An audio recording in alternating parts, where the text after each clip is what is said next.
Libra, hi, welcome to Mr. Queen PH. Titignan natin ang energies for you ngayong February 16 to 28, second half ng February 2025. So if you're interested in private readings, meron tayong link sa description at sa pinned comment. Paka-check nyo na lang information kung paano mag-book for a private reading. And also, please subscribe to our channel to show your support, like, share this video, at comment na rin kayo kung kayo naka-resonate. And thank you sa mga hindi nagsiskip ng ads. Okay, Libra, let's see. Energy update. Inspiration. Oh, very inspired kayo ngayon, ha? Maaring inspired kayo sa work ninyo, sa trabaho ninyo, sa relationship ninyo, or inspired kayo sa pangarap ninyo. Ayan. Inspired kayo sa sarili ninyo kasi nakikita ko rito na talagang ini-improve nyo ang inyong sarili. Pwedeng physically, mentally, emotionally, and you are really preparing for something great para sa buhay mo. And parang, if I see you manifesting your dream life, and ang pagmamanifest kasi kailangan rin yan ng action. Hindi lang yung iniisip mo na, minamanifest ko to, magandang bahay, maraming pera, magandang relationship, but you're not working on yourself, edi wala rin yun. So, I see you na mas nagiging inspired ka ngayon kasi unti-unti nakikita mo na yung mga minamanifest mo na nagkakatotoo. Yung iba sa inyo, you are manifesting a romantic connection or a relationship. This is also bringing love into your life.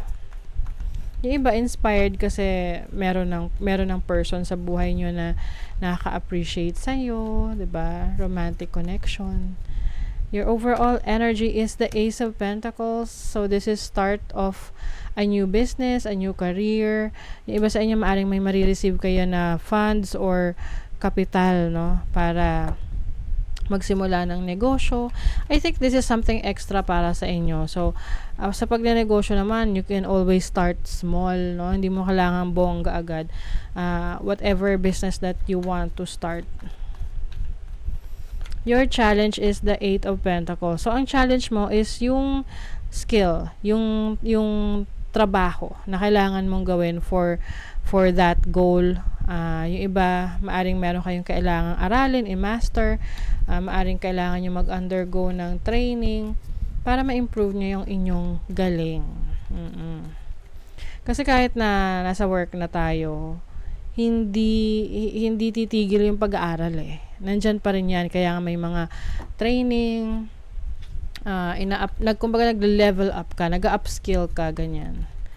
Your opportunity is the Two of Pentacles. You have the opportunity to multitask.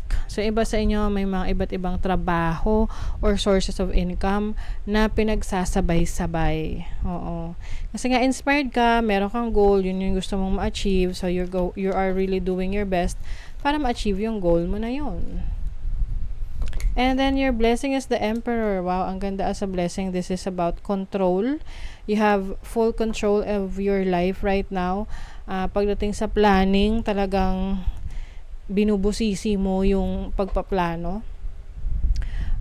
You have a lot of courage and also the discipline.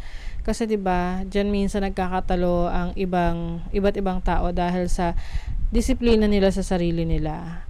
Kasi pwedeng pareho kayo ng goal, pareho kayong nagsimula na mag-take action sa goal nyo, pero magkaiba kayo ng disiplina. So, pwedeng isa, medyo lax lang siya, yung isa naman talagang disiplinado, determinado, kaya mas madali niyang nakukuha yung goal niya. So, for some of you are very much determined and focused on your goals. So, sa inyong money, career, finances, for Libra, you have the Two of Swords, the Knight of Pentacles, and the Five of Pentacles. So, some of you might need to do some sacrifices para sa isa nyong pangarap. For example, gusto mo magnegosyo, no? Pero wala kang kapital. Pero meron kang property, like for example, may sasakyan ka, may alahas ka. So, depende na yan sa needs mo for your business. So, pwedeng yan ay ibibenta mo muna para may puhunan ka.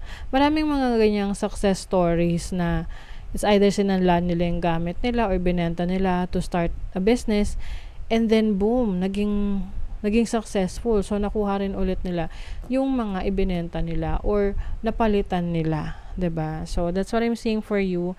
Merong sacrifices for your finances or sa career, sa trabaho, pero it's all going to be worth it, no? Medyo mabagal lang sa ngayon, hindi mo pa nakikita yung resulta niyan, but sa pagiging consistent mo, eventually you will see the great results of your sacrifices. O, 'di ba?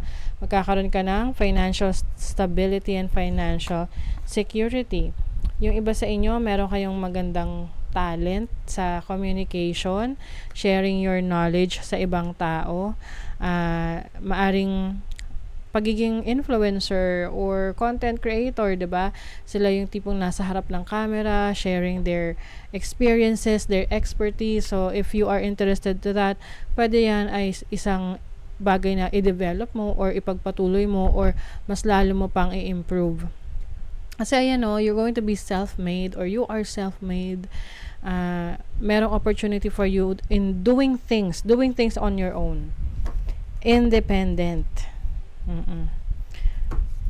So, let's see sa love life, love and family for Libra.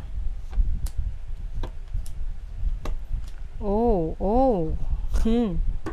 Libra, mukhang meron ditong drama. Oo, you might experience some dramatic situation sa relationship mo. Pwedeng sa person na malapit sa'yo, kaibigan, best friend, sa family member, or sa romantic connection. Meron ditong revelation tinatago sa'yo, pero natuklasan mo. So, pwedeng betrayal, pwedeng betrayal of trust, pwedeng cheating, pwedeng merong rito pag-aaway.